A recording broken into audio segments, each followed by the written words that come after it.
Si je t'oublie, Jérusalem, que ma main droite m'oublie. Je veux que ma langue s'attache à mon palais si je perds ton souvenir. Si je n'élève Jérusalem au sommet de ma joie.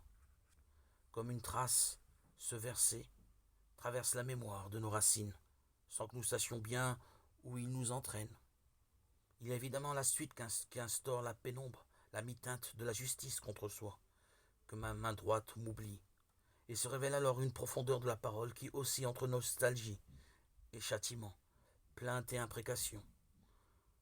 Tout le tissage en clair-obscur de ce psaume se montre ici, désignant sa force des temps heureux, sa faiblesse dans une violence verbale déconcertante, qui justifiera son utilisation dans les nombreuses prières dépourvues de haine. Il faut donc y pénétrer avec le sentiment confus d'une humanité tirée à travers les nombreuses générations. Le contexte d'exil hors de Sion, sous le joug d'un ennemi puissant et méprisant, Babylone, de regret inconsolable de la terre perdue, donne sa tonalité à cette prière de supplication collective. Cela en fait toujours la plainte des outragés de la diaspora et de l'exclusion.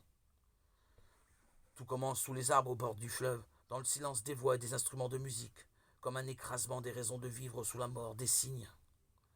Le psalmiste poursuit l'oracle de Jérémie contre Babylone, évoquant le peuple dispersé, arraché à sa terre, comme la balle au vent. Les gens de mon peuple étaient des brebis perdues, leurs bergers les avaient égarés et les avaient laissés errer dans les montagnes. Elles allaient de montagne en colline. Elles avaient oublié leur bercail, Jérémie 56.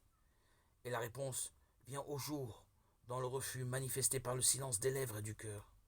La dureté retourne à la dureté, et l'exil rend toute terre étrangère à celui qui n'est pas accueilli avec amour. Comment chanterions-nous un chant du Seigneur sur une terre étrangère? Verset 4. Les ombres du souvenir stagnent avec la volonté d'être encore et toujours l'enfant émerveillé des collines de Sion, en gardant en mémoire la Jérusalem terrestre.